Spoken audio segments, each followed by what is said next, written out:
Сәлем баршаңызға, каналыма қош келдіңіздер. Бүгін біз тауық қанаттары мен тауық аяқтарын духовкада пісіретін боламыз.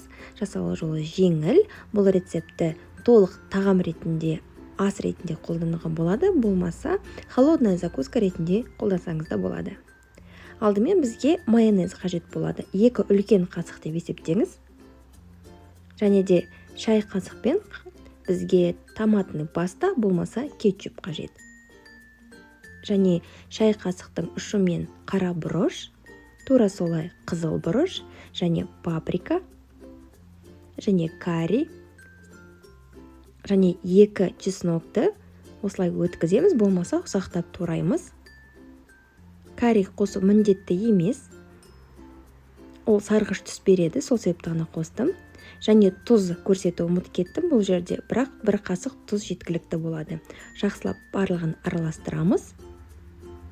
Міне, осымен біздің маринад дайын.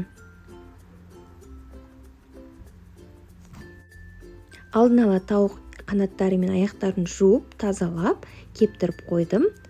Ал тауық қанаттарының мына бұрышы керек емес, сол себепті біз оны кесіп тастаймыз.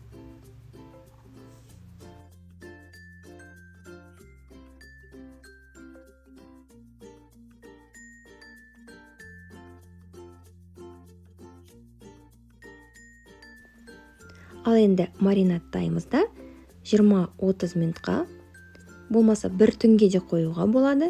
Болмаса, егер асығыс болсаңыз, сразу салып жерсеңіз де ештеңе етпейді. Мен 20-30 минут қоямын, одан кейін духовкада 180 градуста 50 минут пісіріп аламын.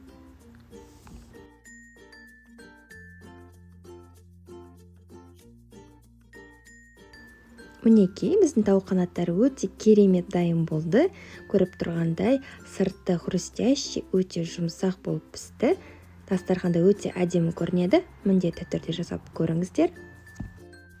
Каналыма тіркеліп, достарыңызбен осы рецептпен бөлісуді ұмытпаңыздар. Келесі кездескенше сау болыңыздар.